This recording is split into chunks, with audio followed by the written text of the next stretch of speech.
Welcome to Scoop, where you get the scoop on this week's news. My name is Jenna, and this is SmartHER News.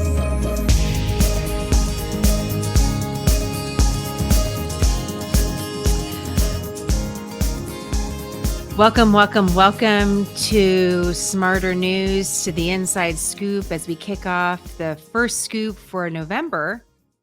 So is anything happening this week? Anything exciting going on that we need to cover? I mean, I feel like, can you take two steps without hearing about the election of 2024? I can't. And at this point, I'm a little bit frustrated. So this is going to be like, the many cycles of grief, for example. You go through all these different iterations. I feel like we're in that sort of cycle for the news, because it goes from like anger to disappointment to dejection to all these different feelings based on, just the sheer amount of press coverage. Hyperbole is strong. A lot of terms being used to describe this election, I feel like, in the effort to get people connected or watching, is a little bit over the top. Have you noticed that? It's like there's never been an election like this ever. It's historic. All of these. Listen, every election in America is historic for its own reasons. Some are more exciting or less exciting than others. But I have to just take a step back. When we think about the election process in America, do we really think like this is the most consequential election? I'm sorry, don't mean to laugh, in American history, like compared to the few elections after the American Revolution, happened during the War of 1812, where the British actually came in and like burned part of the White House, and there was a big question about whether or not the country would exist, or the Civil War, or what about during World War I or World War II? I mean, we've gone through quite a bit as a country. I think it's just worth reminding ourselves of that. I'm not suggesting that this is not consequential and that our decisions don't matter. They certainly do, and it's not just the top of the ticket. It's not just about the president who we're going to elect. It's also down ballot. By the way, that sort of expression's interesting because you really have to picture the ballot, because at the top, usually it's where you pick your president, and then you'll go down and see, senator, House of Representative, governor. It depends on your state. Every ballot's going to look a little different, but that's what we're talking about when we say down ballot or down ticket. And usually it has been true in the past that your top of the ticket vote will establish how you're going to vote down ticket. But I have a little bit of a curveball to share with you on that based on some of your results. So anyhow, I just think, yes, every election is historic. If we could just turn down the volume a little bit as members of the media, it probably would be helpful so that we can all kind of participate in this process and not feel like we're going to pull our hair out, because I don't know, maybe it's just me. Can feel that way a little bit. It's like, so let's just take a breath. Okay. Now, what we're going to do today is we're going to go over some of your questions. Some of them are all of your questions are excellent. And what I was going to say is that some of them really reflect the major themes that all the media should be covering right now. These are really important questions for how this process plays out. And although we all hopefully, had a little bit of civics education in high school, we all have to review this every few years about what does this process actually look like? Why do we even have the Electoral College? How does that even work? What about when voting ends? What about when we're counting ballots? What about election fraud and integrity and all these sorts of questions? So you really covered a lot of the big hot topics, and that's what we're going to use today. This is going to be the first scoop in a long time where I'm not using outside voices. I'm using your voices. Your voices are the most important. So that's what we're really going to structure Scoop about, which is really looking at your questions and getting you answers and being a source of support during this time. And that's what I hope to be over the next several days. Before we get started, I do want to mention just one brief news item that I thought was really interesting and important to flag for you. As is true with many elections, the age-old phrase that will keep coming back is, it's all about the economy. It's all about the economy. And that may or may not be true in this particular election. We'll see what the results are and what voters said really moved them. But I did want to flag for you the jobs report that came out on Friday. It was a very unique report because it showed only 12,000 jobs created in the month of October. And that's a very low number, no matter which way you slice it. The expectation was not for huge job creation, but it was in the six figures, 100,000. So seeing 12,000 jobs created was a big, big difference.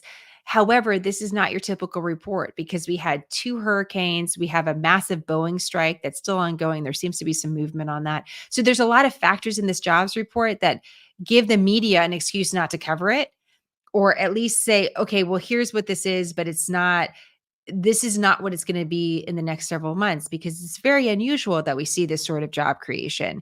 And that is true. I want you to know that it is very unusual to see this low job creation. And it is very true that the hurricanes, as well as this strike, have impacted not only jobs being created, but also the way data is collected.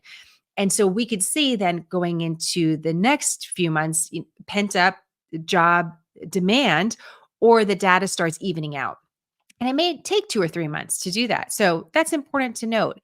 The bigger picture is that when we look at the previous months, the number of jobs created was also revised downward. So this trend of slower job growth is real.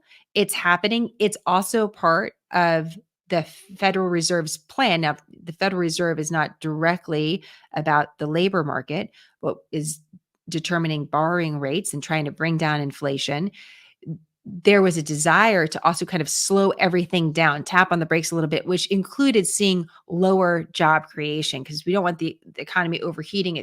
There's too much inflation, there's too much demand, and the prices are getting out of control. So seeing slower jobs created as a matter of a part of this broader policy and lower inflation is a variable. But I want you to know that this is taking place. And I feel like it's sort of being buried a little bit in all this effort to cover politics.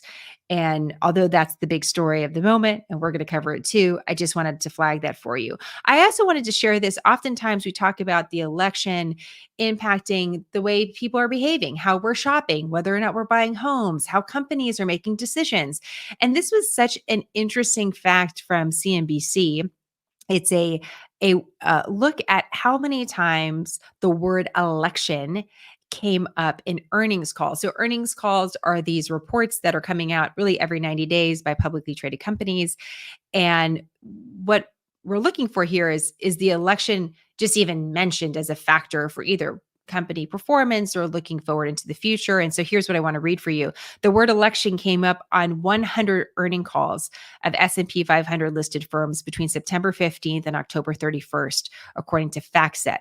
That's the highest number of companies in the broad index mentioning the word during that time frame, according to CNBC's screens of the same period going back to 2004. So going back 20 years. This is the most that we've seen that term mentioned. And so it's just a reminder that there's a lot of waiting and seeing and wondering what's next. And we may feel that in our own personal and family lives, but we're seeing it on a broader level for some of these really big companies too, trying to plan.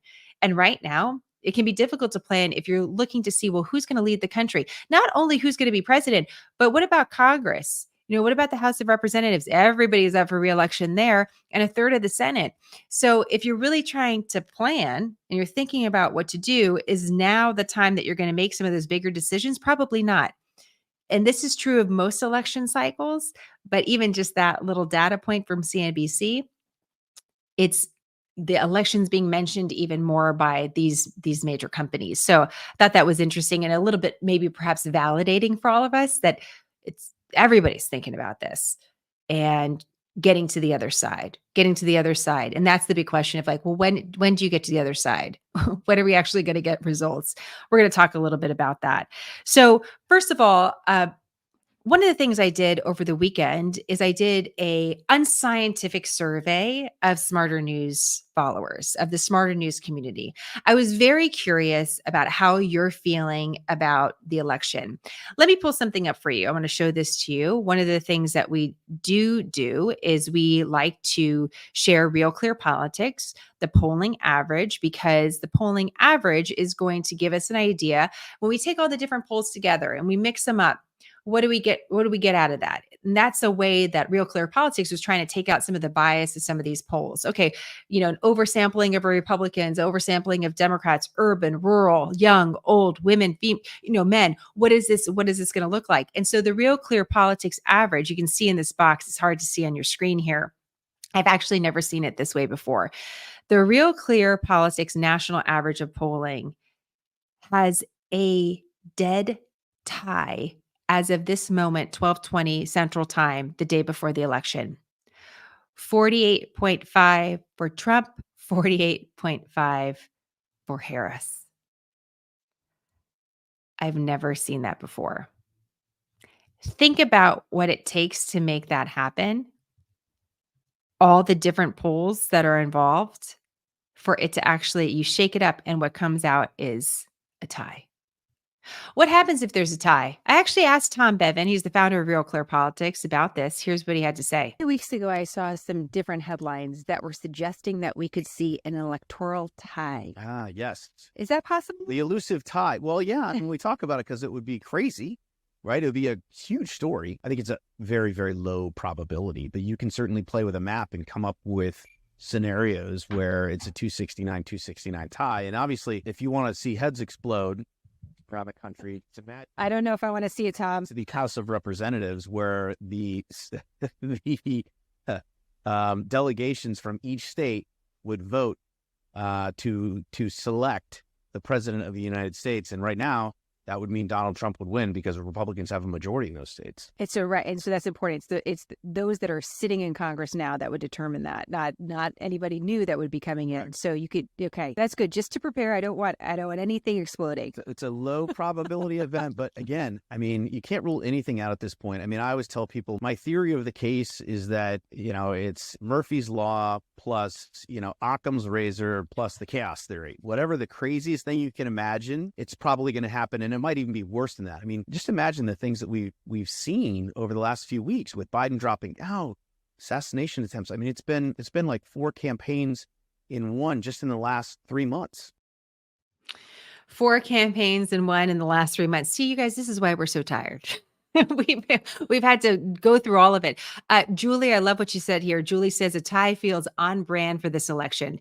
Yes, it does, Julie. And look at that. It's a possibility. We've never seen that before, but would that surprise any of us? Like how many times have we said unprecedented in the last several years? I mean, we're just on that ride, guys. This is where we are. So we'll see if it actually pans out that way. If it does, and yes, it is a very small possibility that it does. But if it does, it would go to the House of Representatives. The House of Representatives right now is currently majority Republican.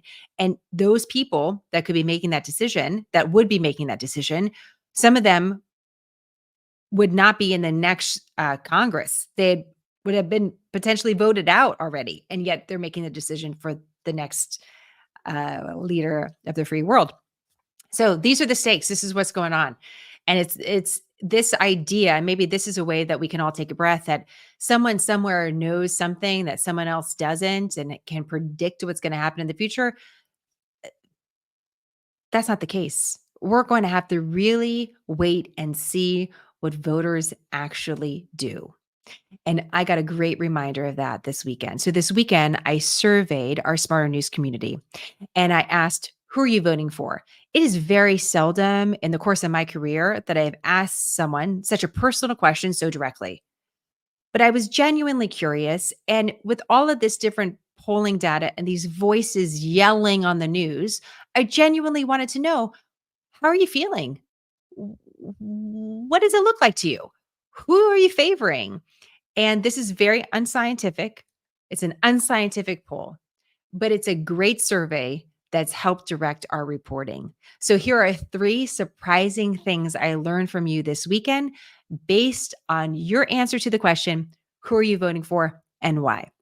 The first thing I learned, the group of double haters that we talked about a few months ago are real and still very active, meaning that there's a group of voters who don't like there's a group of voters that don't like either candidate.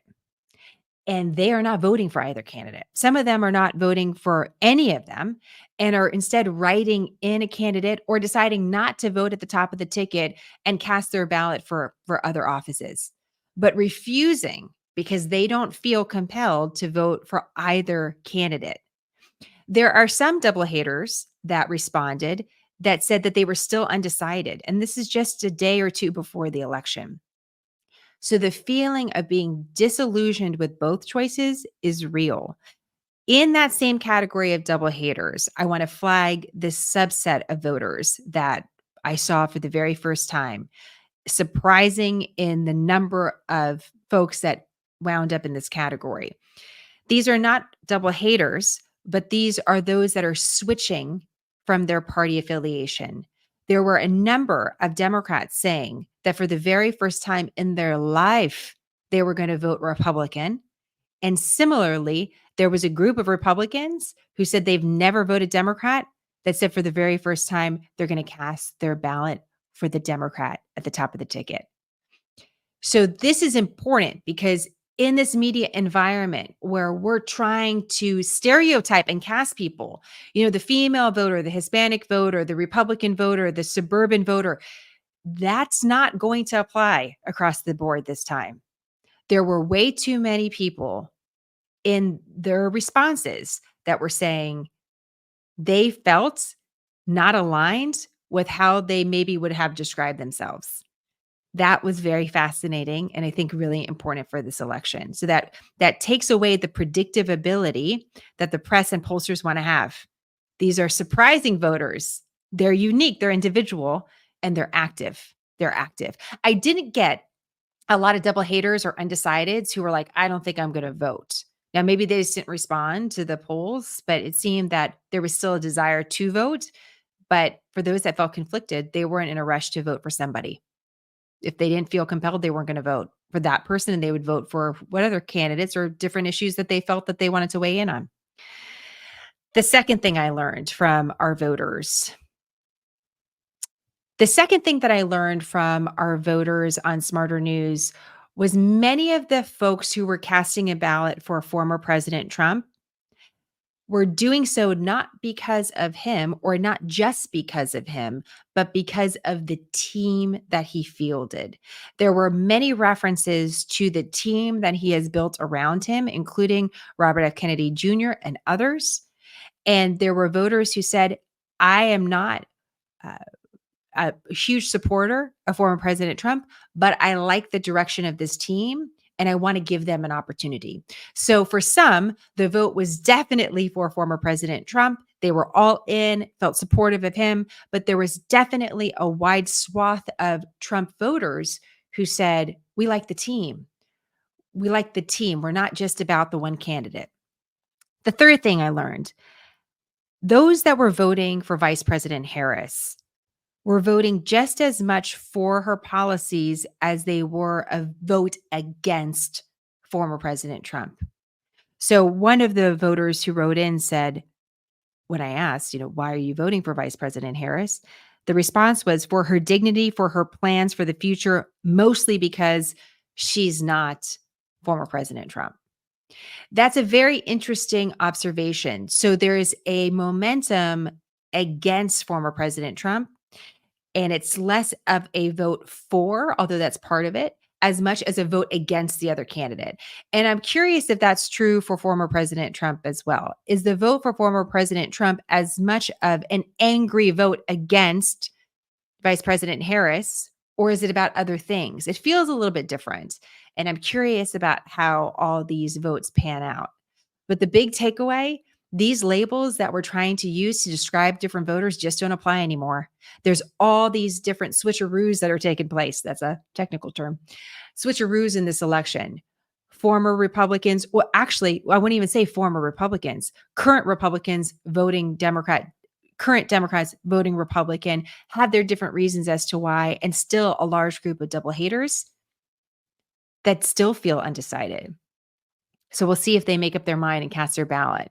I'm curious if you identify with any of those things that you heard.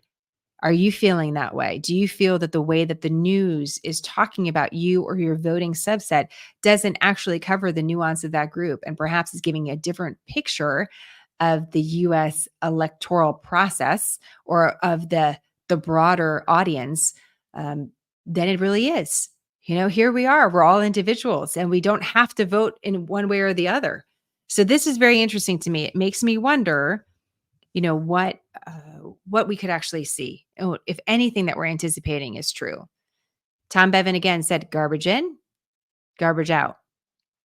If there's garbage in for some of these poll results, then we have no idea what's going to happen. And maybe the tie isn't even possible. Let's talk a little bit about paths to victory, and then I'm going to get to your questions. When we talk about paths to victory, what do we even mean? This is the question that I asked Tom Bevan. Do you see as the necessary parts of the paths to victory for the Democrats and the Republicans? Are they the same or are they party specific? Well, I mean, when we talk about paths to victory, we're usually talking about the Electoral College. And when you look at the map, as I mentioned, there are only 7 states that are really in play. Just in the last 10 days, Trump's got a little bit of separation from her in Georgia. Same thing in Arizona. He's up almost 2 points in our average. And so the Sun Belt is looking like it's not a very fruitful path for Kamala Harris, which is why she's touring the upper Midwest. I mean, if she wins Pennsylvania, Michigan, and Wisconsin, she wins the election, 270 to 268. It would be that close. If Kamala Harris is able to win North Carolina, it's 16 electoral votes. So it gives her some wiggle room to lose Michigan or Wisconsin. Why everybody's focused on Pennsylvania is because it's 19 electoral votes. So if you lose Pennsylvania, you can't just replace it with another state. You have to win 2 states. And that brings me to the last state, which is Nevada, which is a state that Democrats have traditionally done very well. But this time around, it seems like it's much more competitive. And because of Latino men in particular that have moved towards Trump, that state is very, very close. And so I think Harris, as a backup, she's fighting for that one as well. But those are the paths to victory. For her, it's pretty much the upper Midwest now, unless she's able to win North Carolina. And Trump has multiple paths. I mean, with the Sun Belt, if he can win those states, he's definitely got the advantage. So interesting. That's what we're talking about, paths to victory, and every single state really counting, because it's about the math that adds up to 270. How do we get to 270? Well, it's the majority when we look at the total electoral votes of 538. How do we even get there? What is this even process about? We're going to dig into that. But you can see that it's a little bit like a game of hopscotch, who's able to hop between these different states and get to that 270. And there are ways that you could actually get to a tie as well, although very unusual. So Pennsylvania is why the candidates are there today. We're speaking on Monday. The candidates are all over Pennsylvania today. Former President Trump's going to fly back to Michigan as well later today, probably going into early tomorrow, into Tuesday morning, because that's an important state as well. But Pennsylvania has so many electoral votes. For a small state, it has a lot. Small state geographically, the population is big. And so that's why there's no way to replace that. You can't say, well, I'm going to trade. You get Pennsylvania, then I'm going to get Arizona. There's not an equal trade for electoral votes. And it really is a determinant to get that extra 19 of electoral votes. Let's get into this process a little bit. I want to answer some of your questions, and you asked some great questions about the process overall. So I'm going to kind of go through this in a little bit of an order to get us through the beginning to the end of this voting process. And I'm going to start off with a question from Tonya. I have a comment and then a question, and I thought I would leave it in a voice memo. It just seems to be a little easier than typing it out in an email. My comment is, I am refreshed that the Washington Post didn't endorse a candidate. I will be very curious to see as to whether they do start becoming a little bit more independent with what they report and not so left-leaning. I would love it if the wind of change happened and we had more news outlets that were like you and gave us just the facts and gave us both sides of the story and let us make up our own mind. So that's just my 2 cents on the Washington Post endorsement. I don't usually pay attention to celebrities or newspapers when they endorse candidates. And I feel like it's refreshing to see that maybe there is a little bit of a change happening with the press. My question, I am a Texas girl. I usually early vote when I vote, and I have been very curious this year as to whether what I'm seeing in my neck of the woods is happening nationwide. Where I live, our population has grown, and so maybe it's just me and what I'm seeing here, and we need to open more polling places. But it has been packed almost every day the polls have been open for early voting. I ended up waiting an hour and a half, and that was me coming back several days in a row thinking maybe it was just the, first few days of early voting and then the next day wouldn't be so busy. It was so packed and there were that many people voting. I love it, and I hope that we have just that much more as far as the participation in this wonderful country where we have freedom to vote. I'm just curious, is this happening nationwide? Is this something that people are seeing at other polling places? Or, like I said, is it just because my population in my area has grown and we just, have more people and need more polling places open? But I am in the Houston area, and I did go to multiple early voting polling places where I could. And it was just amazing to me how many people were waiting in line. And then I ended up waiting an hour and a half, even a week into the early voting. So I'm curious, is this happening nationwide? Is this something that we're seeing all over the place? If you have reporting on that, I would love to know. Thank you so much. I appreciate it, Tonya. I didn't mean to cut you off there, but I wanted to show this to you. I was excited to show it to you. This is what we're seeing for tracking early voter turnout. We've been talking, you might have heard, well, early voting is high so far, and we are seeing early voting active. We're not seeing the same sort of early voting necessarily that we're seeing in 2020. And it's important to distinguish between the two. When we talk about early voting, there's early voting in person, then there's early voting in mail-in ballots. And it was the early voting with mail-in ballots. And it's hard for us to sort of like rewind to 2020. I mean, right? It's hard to go back there for several reasons, isn't it? It was a tough time. But part of it was all those concerns about how people were waiting in line, whether or not they felt comfortable to vote in person, what that was going to look like state to state because of different rules. And so there was a lot of folks that were doing mail-in ballots. The sheer number of mail-in ballots was one of the issues in processing. And let me talk about that processing for a second. When you're talking about processing votes, it doesn't necessarily mean counting them.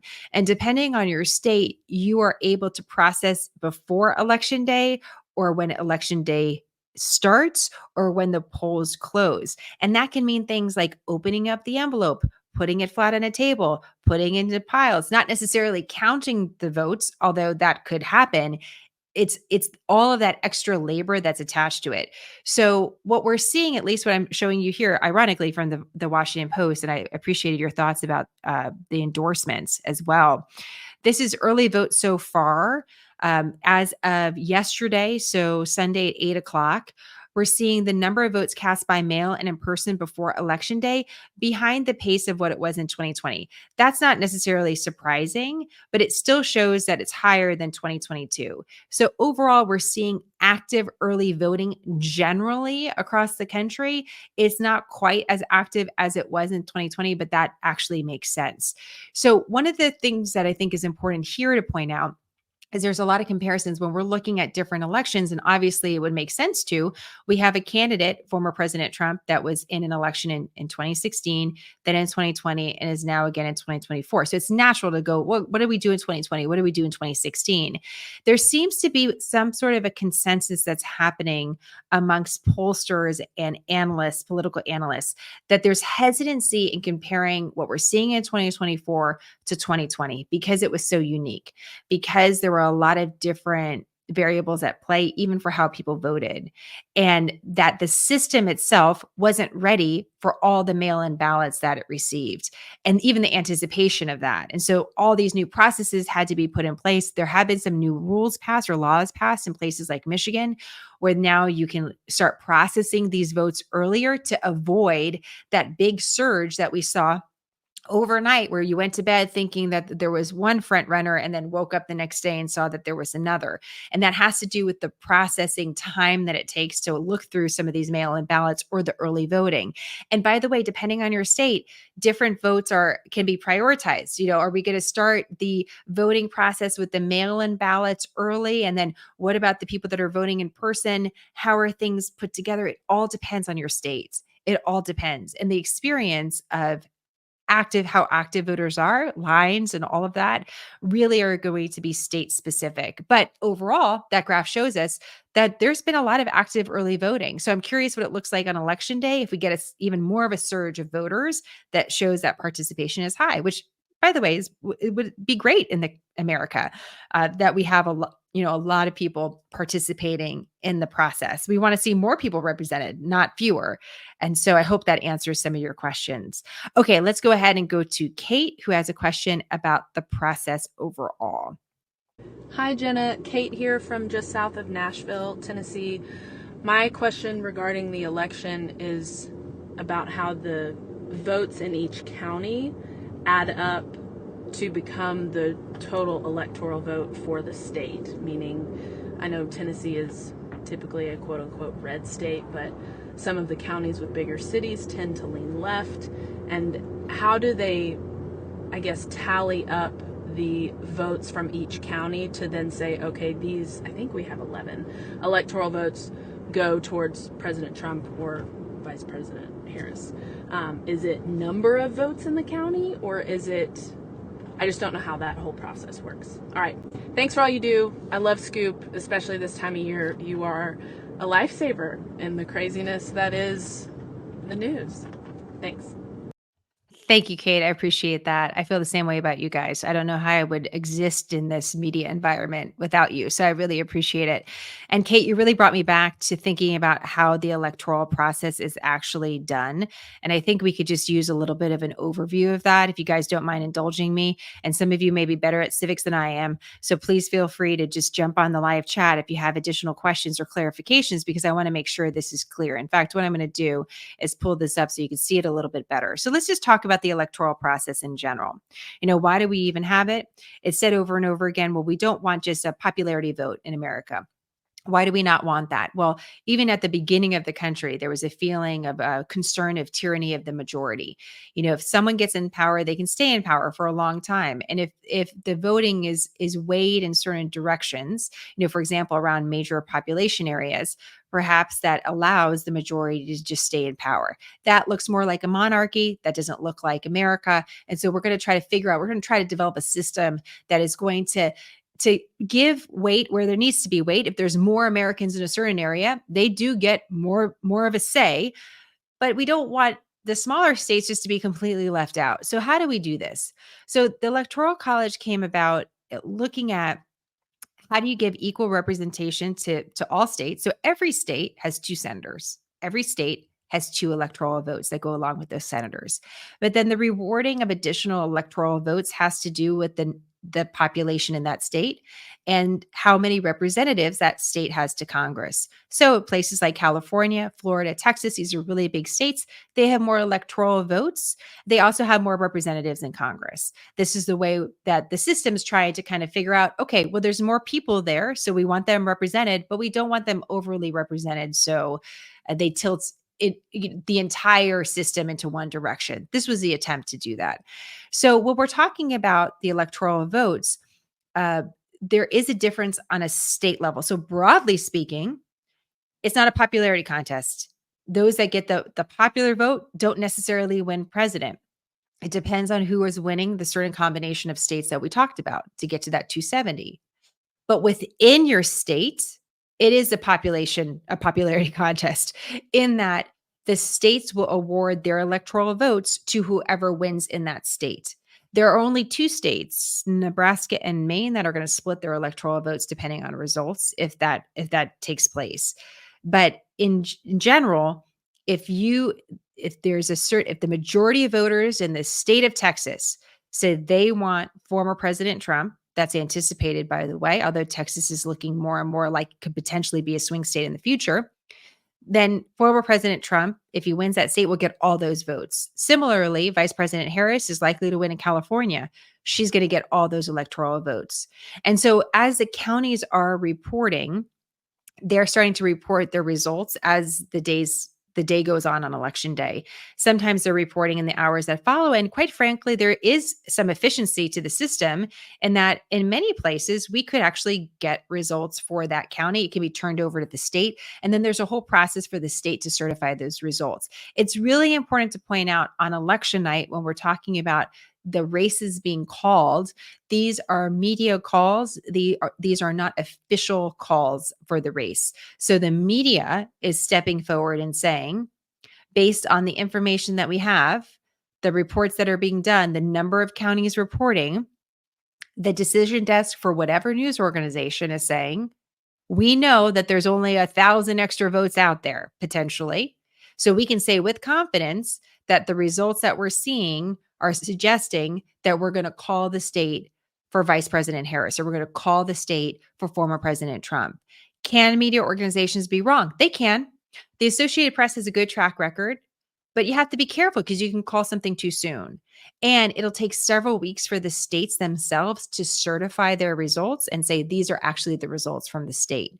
So when we have been talking about a president being announced, let's go back to 2016, when in the middle of the night, it was to some, not to all, but there was a question about going into the night. What would the results look like?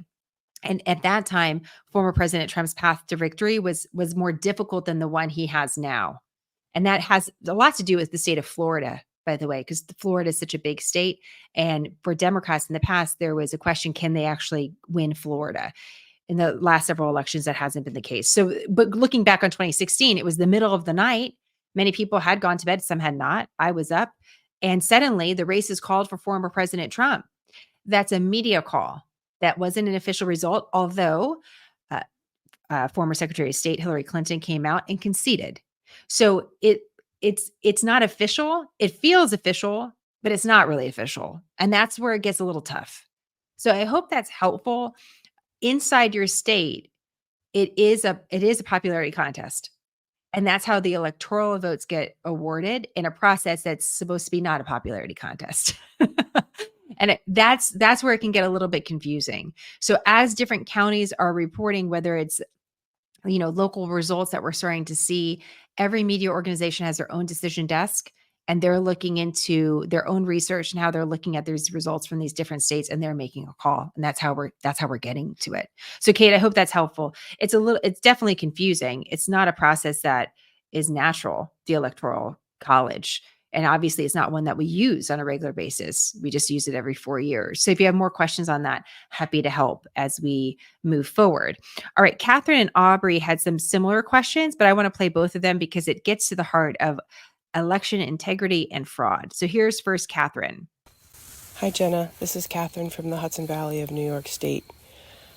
Thanks for today's story about the election results. I appreciate that a lot. I'm wondering if you could cover election fraud, because I feel like everyone's talking about it, but I don't know that it actually really happens that much. So I would love a little of your even-handed coverage of that issue. Thanks. Have a great day. That's a really big question, Katherine. I'm going to get to it in just a second. Here's Aubrey, who has a question about election integrity. So, question. I have spoken with several individuals this past week who are questioning the electoral process and have given up on voting because they don't think it will count or be counted fairly. And this seems like a pretty big deal, and I have a feeling that sentiment is likely held by quite a few people. If memory serves me correctly, it seems like that was one of the primary drivers behind the events of January 6th. So I'm curious, in your reporting, what evidence have you seen to establish the credibility of the voting process? I know you've mentioned many times about how states have governance over their own voting process, but how can we as Americans have some level or maybe reestablish our confidence behind turning out to vote? If election integrity was under such scrutiny both to the Democratic Party when President Trump was elected and to the Trump administration when President Biden was elected, has there been any kind of reflection or optimization of this process at the state level in the last 4 years that should make a difference in how we think about the value of our vote? I don't feel like I've heard this issue discussed much by either party in this election cycle, and the fact that I'm hearing people concerned makes me wonder why it's not a bigger issue or something that's talked more about. Maybe it is a bigger issue and I've just missed it. I would love any insight you and the team have on this. Thanks. These are really big, excellent questions about the process overall in the United States. And Aubrey's right. Knowing that your state is in charge of your election process is really critical to understanding where to go for questions. One of the reasons why election integrity is not discussed on a federal level in the way that we may wanted to or think that it would be is because of the US Constitution.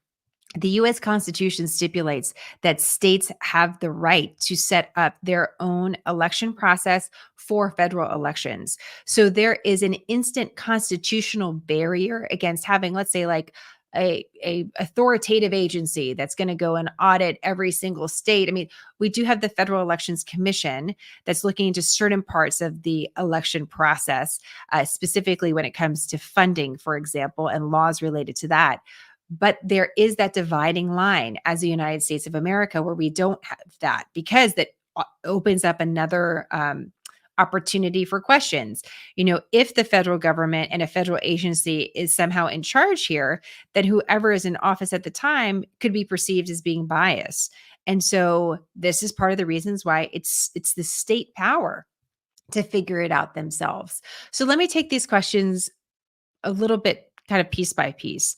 Let's talk a little bit about election fraud. That was Kate's question. It was interesting. I had a conversation with the Department of Homeland Security, and admittedly, I was skeptical of this conversation because they reached out to SmartHER News. They're trying to do outreach to explain some of what they're doing to make sure that the process is safe and secure. But they have limited power in this because it's really up to the states. And so there's different sort of I don't want to say rumors, reports, questions about election fraud. For example, one of them has been in the past about non-citizens voting. And one of the things that you should know is that there are examples of non-citizens casting a ballot in our elections. That is true. It is also true that the recorded number is very low. Nothing, and very low, I'm talking about maybe 24 was one of the numbers that was used in a certain state. We're talking about low numbers that wouldn't affect the outcome. The problem here is that your data is what it is. It's limited. So not to kind of take us down a windy road here, but let's think about numbers of encounters at the U.S. southern border, the number of people encountered coming across. That's what we know. We don't know the total number of the people that we did not see. And so that's one of the questions when it comes to the election process. Is there a big enough number of people participating here that could actually throw an election, but we're just not seeing it? We just don't have the data. So therefore, we don't know. We're sort of blind to it.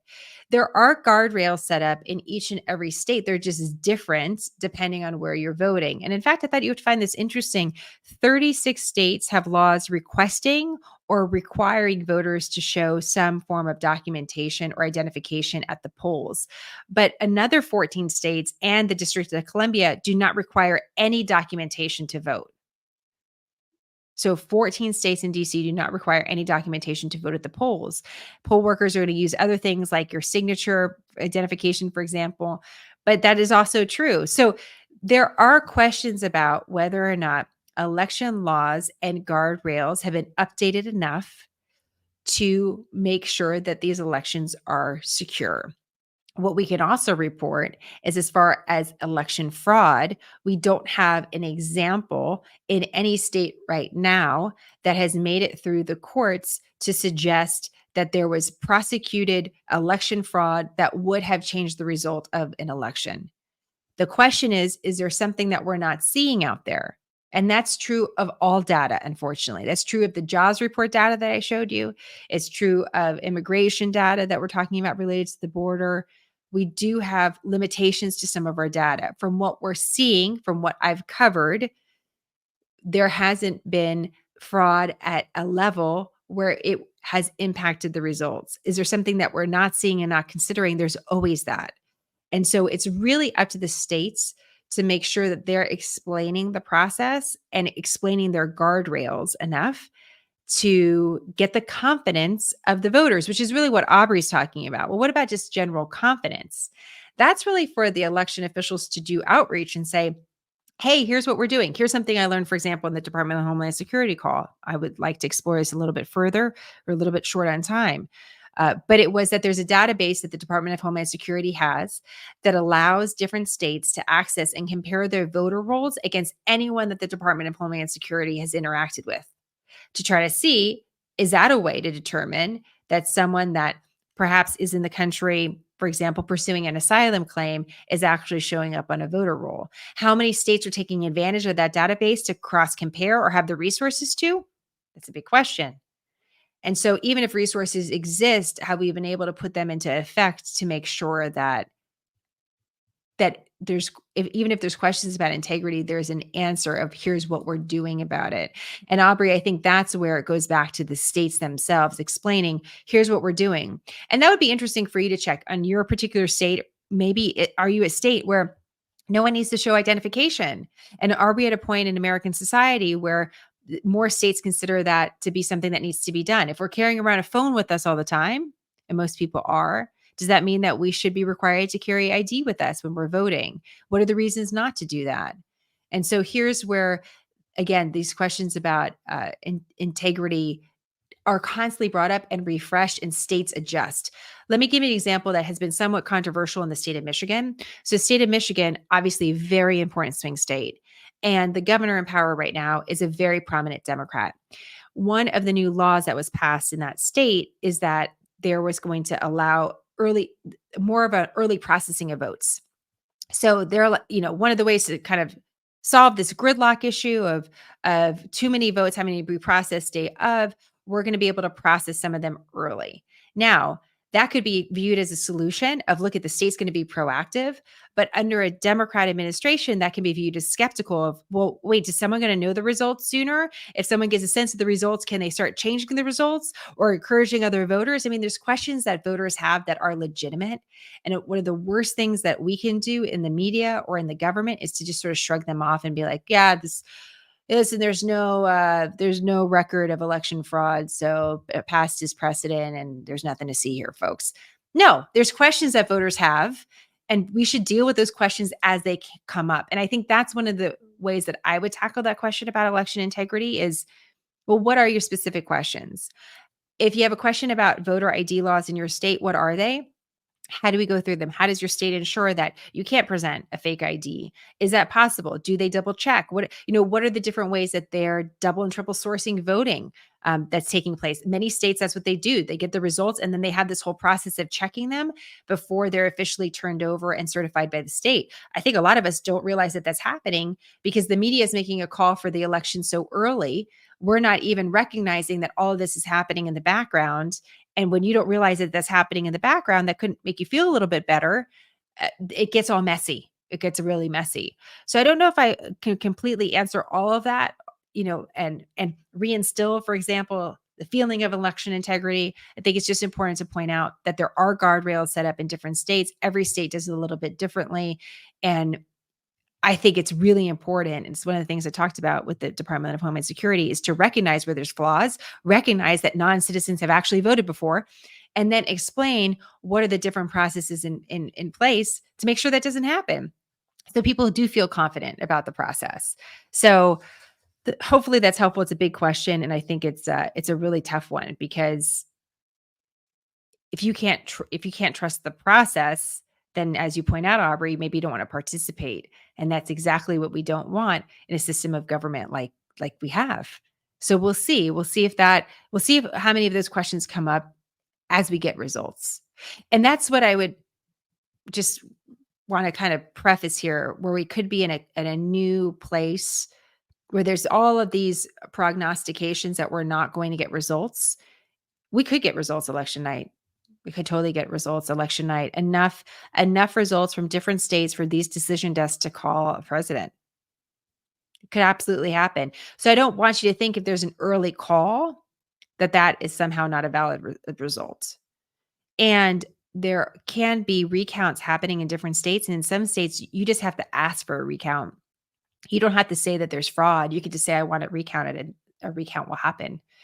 So we're going to have to take that kind of in bite-sized pieces when it comes up. But I don't want you to also be surprised that if we don't or we do have a result election night. So as we're going back to what some of these analysts and pollsters are saying, comparing 2024 to 2016 may be a more accurate comparison because 2020 may be seen as an outlier because of all the different dynamics at play. I hope that's helpful. Okay, there's a few other questions I want to get to. And Gina, this is one that you had. And I also saw a question on the board today that I thought was really important. I'm going to try to see if I can go back. Sarah, you had it as well. So Gina was asking, she said, "Hi team, I'm curious about the role of RFK Jr. in this election. I found it very interesting that he chose to stay on the ballot in the non-swing states.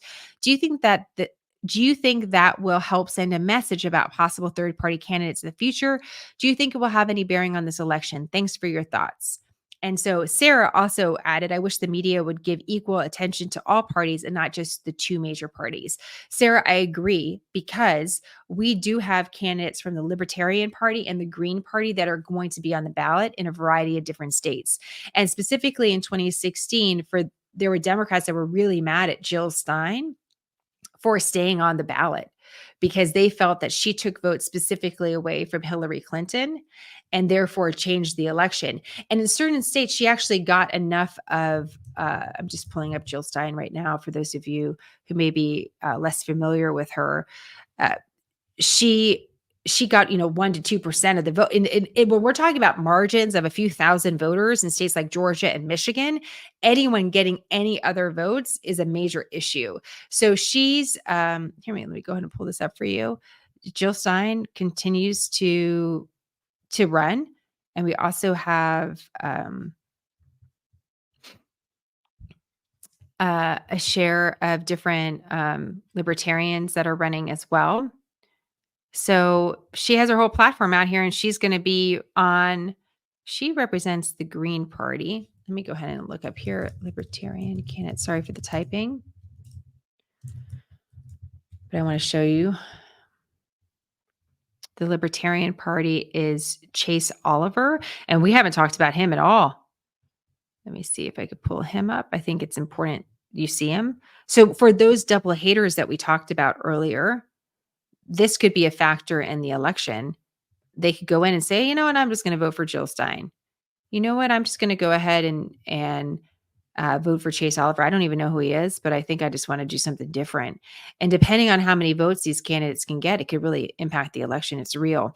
So one of the things that Robert F. Kennedy Jr. did is he asked the courts actually to remove him from certain swing state ballots because he didn't want any confusion. And especially because of those voters that responded to Smarter News that said that they like the team dynamic of former President Trump, fielding this team of different people.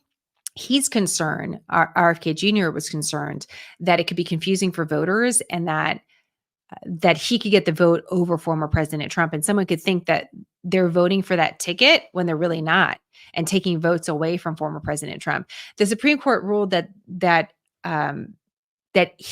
they basically denied his bid to remove him from the ballot. So it's really up to every different state law and what the states are determining about whether or not he can pull his name from the ballot or not.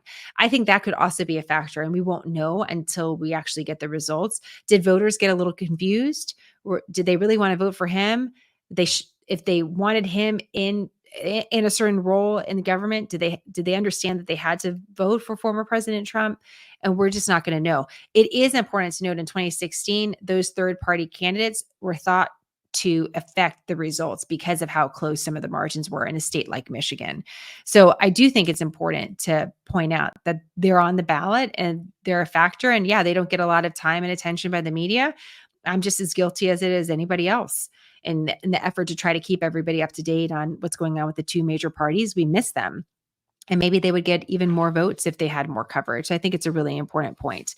Okay, final question here. And this is from Steph. And this is a good one. And it brings in some policy issues here. So Stephanie had a question about what determines if a law, executive order, regulation has to be approved by Congress or can just be enacted by the president without congressional approval. I heard former President Trump's tariff proposal does not have to go through Congress. Is this true? So this is interesting. You have a lot of different, a lot of people promising different things when it comes to the president and presidential power.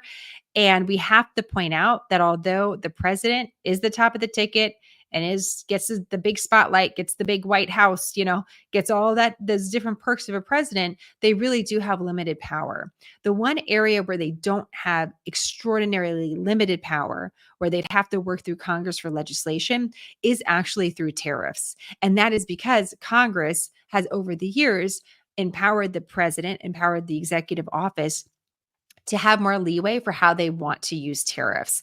Part of this has to do with some national security concerns. If the president is the one that can declare war and is the commander in chief of the U.S. military, then tariffs is a tool for foreign policy discussions and debate and issues. And so this is part of the reason why the president was able to get a little bit more power than, let's say, having to pass legislation for certain tariffs to be in place. Congress can also attempt that, and the president could sign it into law. But the president does have more power in this area, any president, not just former President Trump, to start tinkering. This is why, too, have you heard this when former President Trump's on the campaign trail and he's like, yeah, well, President Biden kept my tariffs in place. That's true in the way that President Biden or whoever was in the executive office at the time can make those decisions and doesn't have to go back through Congress to do it all over again if they want to keep certain laws or policies in place. There are certain executive actions that the president can take. And when it comes to tariff, there's more leeway than others. Now, on other issues, for example, abortion is a big topic. And there has been a lot of conversation on all sides about what does the future of abortion law look like in America, or what, how permissive or prohibitive future law can be for this in this particular area. And I think it's important to point out here, this is why the president matters, in that legislation around that topic can be passed by Congress and upheld or rejected by the Supreme Court. So the presidential power to choose and appoint a Supreme Court justice is where the president can really have an effect on that particular issue. But as far as having some sort of wand that can say, this is a constitutional right, this is not a constitutional right, this is what's going to happen in different states, that's not within the president's power to do so. So I think it's important to know that, because there's a lot of accusations being thrown on all sides about that.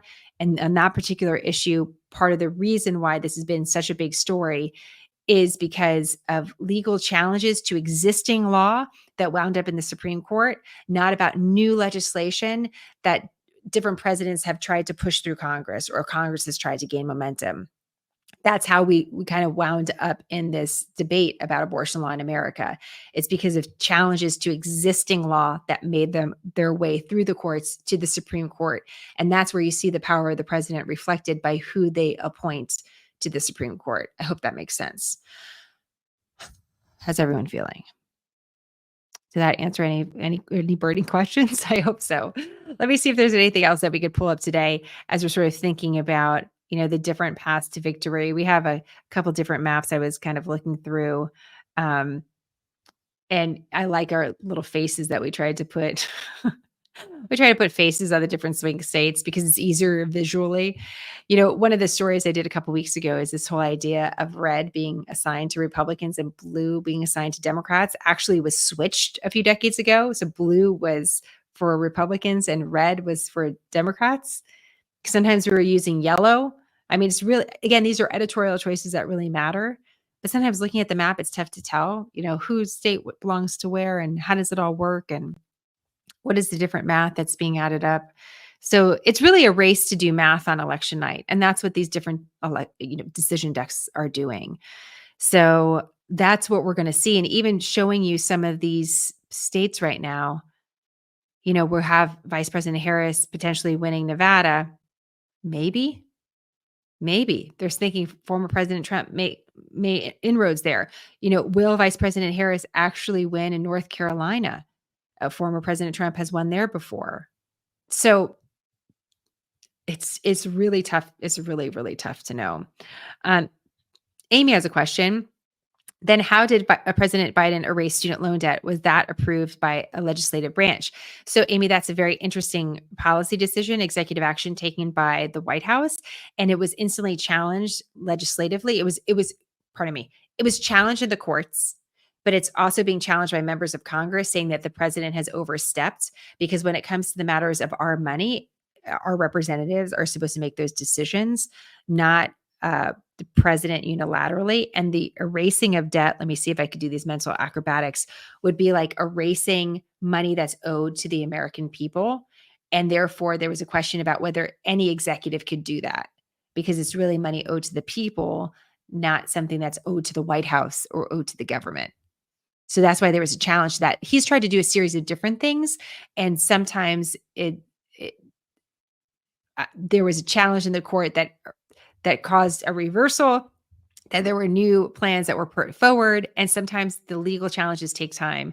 Another executive action that's facing legal challenge is what President Biden did at the southern border, which is saying that if you come across the border without legal status and you want to try to pursue asylum, you can't.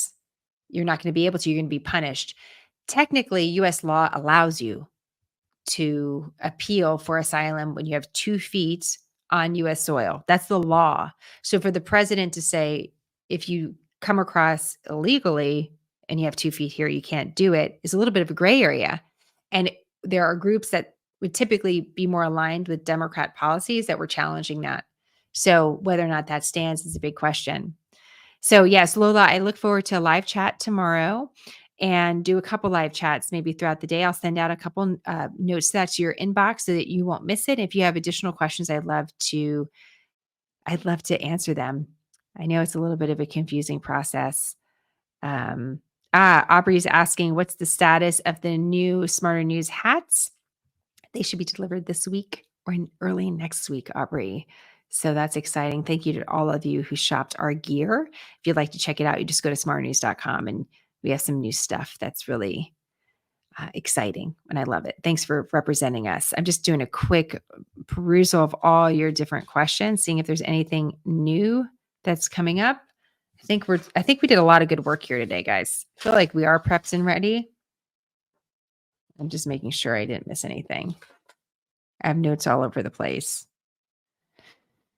How's everyone feeling? Any final words before we get into election day? How's everyone feeling about this? Let's see if Real Clear Politics moved at all from the tie. So in the Real Clear Politics average, again, I'd be very hesitant about this. The national average is still a tie. The top battleground states are bending slightly to former President Trump, but not within the margin of error. That's actually a good thing to talk about. Margin of error can be 2 to 3 points. So you can have a poll that has, let's say, former President Trump up by 3 points, and then he ends up losing by 3 points, and that would be within the margin of error, or he ends up losing, and that's within a margin of error because it could go up 3 points above that or below that. You see what I'm saying? So you have to be really careful with some of these polling too, in the sort of margin of error. Okay. Patty says I missed a question about absentee ballots for the military, a military question about that. And it is true that overseas ballots do come back to the states and they will be counted. I don't want to say they're the last that are counted. It depends on your state again. And sometimes depending on the number, I don't want to go too far off like ad-libbing on this, because it really depends on your state about when those are actually processed, where military ballots are processed, and if you're also voting from abroad. So the astronauts also cast their ballot. So there's a process for everybody. It's just how exactly it works within that state. So, all right, guys, thank you so much for your time, for your thoughts. And Emily's asking for beanies, SmartHER News beanies. I think that's on the horizon. Emily, I don't want to get too excited about it. I think it's on the horizon. Lindsay's telling us in Missouri, military ballots are accepted through Friday. So that's good to know. So you see, it really depends on your state. So if there's any issues with military ballots, definitely got to look at your state website. And let's go into the day feeling good. Here's my final quick thought. I'm going to share some of this, I believe, on social. I think it's really important to kind of get into the news stream, but I just want to share this with you. I think it's an important thing to think about before we get to all the commentary about what could happen and the results. You have been told for years, how divided America is. And there's a reason for that. It's because our elections are really tight. It's because you have almost an equal number of Republicans and Democrats in the House of Representatives. Same with the Senate. And when things are so close, equally weighted and equally strong, then we say, well, America's never been more divided. But I want you to really think about that language there, because the reality is I could describe it as also being balanced. One of the reasons why our elections are so close is because we're really balanced. Because when we look across even the popular vote, even the Electoral College vote, we're very balanced. It's tough to pass legislation through Congress, through the House of Representatives, when you have almost two equally strong sides. So imagine for the last several years if someone was telling you how balanced you are instead of how divided you are. And think about how that word has impacted the storytelling of the American political process. And every time you hear someone say, well, we've never been more divided than before, then you should say, well, we've never been more balanced. And opposition really is an opportunity for refinement. If you have to confront someone that's very strong on the other side, it's an opportunity for you to really question whether or not you really believe what you say. And that can be very uncomfortable because it's a lot easier just to be in an echo chamber and feel kind of good about what's being said back to you. But that's not the reality of the American political process right now. The reality is that you're going to confront someone that just totally disagrees with you, and they're going to be just as strong with just as many people. And it's uncomfortable because we're being challenged, but the opportunity for refinement is there. Opposition is the opportunity for refinement. And I firmly believe we're going through this period in America because we're trying to get to that, whatever that next side is, the next part of the story. There are very few places in the world where that's allowed, where opposition is even allowed. And instead of talking about how divided we are all the time, I think we should talk about how balanced we are and why that's difficult. It doesn't mean that we're equal. It just means that we're balanced. We have a balance of opinion. And so takes very little to tip those scales in the election process. And it takes a lot to move legislation through Congress because of that. But that's a reflection of the people. So you should walk around instead of feeling divided. Oh, America's never been more divided than ever before. How about we just say, yeah, we've never been more balanced? It feels totally different. And it's a reminder of how powerful the media is and how powerful storytelling is. Imagine if we told you for the last several years how balanced you are, how you might walk around in this space a little differently.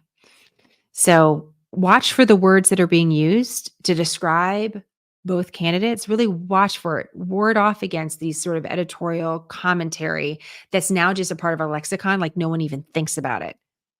And start asking some questions about it. Does that really reflect how I feel in this space? And does that really reflect the country right now, or my reality? And don't let someone else tell you what your story is. Choose your story. That's what voting's about, choosing our story. So I hope you guys have a great start to your week. And I'm looking forward to watching the election results along with you for however long it takes. And we'll see. There's no way of predicting. We're just going to have to let the story develop at its own pace. It's one of the hardest things you can do in life. It's something very difficult to do in news, but it's important that we do it together. So thank you for your belief in quick, concise, nonpartisan news, except when we're long-winded in a podcast like this. But we really appreciate you, and think about that. I really need someone to tell me I'm balanced these days because I'm a mom of 3 and I feel totally unbalanced. So I'm going to take that with a little wind on my back.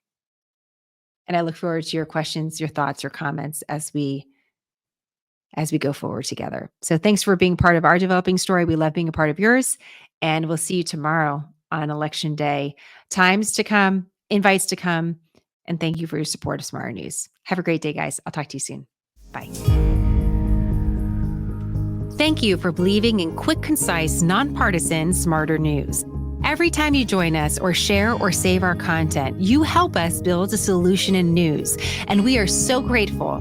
We have a few other ways you can support our mission, from joining our insider community scoop, to shopping our gear at our SmartHER shop, to just telling a friend. The best way to do any of this is to visit smarternews.com or follow us at SmartHER News on social media.